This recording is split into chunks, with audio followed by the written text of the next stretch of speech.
आधीच पाणी टंचाईचा सामना करणाऱ्या छत्रपती संभाजीनगर शहराला मोठा धक्का बसलाय। पैठणच्या जायकवाडी धरणातून शहराला पाणी पुरवठा करणारी मुख्य पाईपलाईन पैठण छत्रपती संभाजीनगर मार्गावरील बिडकीनजवळ पुन्हा एकदा फुटली आहे।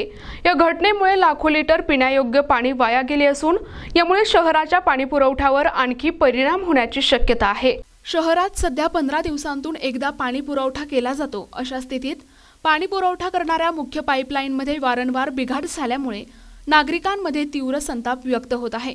बिडकीन शिवारात पाईपलाईन फुटल्याने रस्त्यावर पाण्याचे लोटच्या लोट वाहत होते, त्यामुळे परिसरातील नागरिकांना प्रचंड अडचणींचा सामना करावा लागला।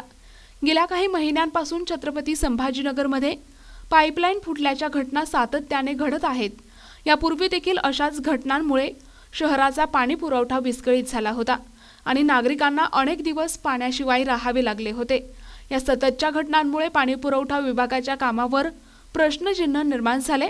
शहराला नियमित पाणी पुरवठा कधी होणार आणि या सततच्या फुटणाऱ्या पाईपलाईनवर कायमस्वरूपी उपाययोजना कधी केली जाणार असे प्रश्न आता नागरिक विचारत आहेत। या समस्येवर तातडीने लक्ष देऊन उपाययोजना करण्याची मागणी नागरिकांकडून केली जात आहे। NTV news Marathi, Chhatrapati Sambhajinagar.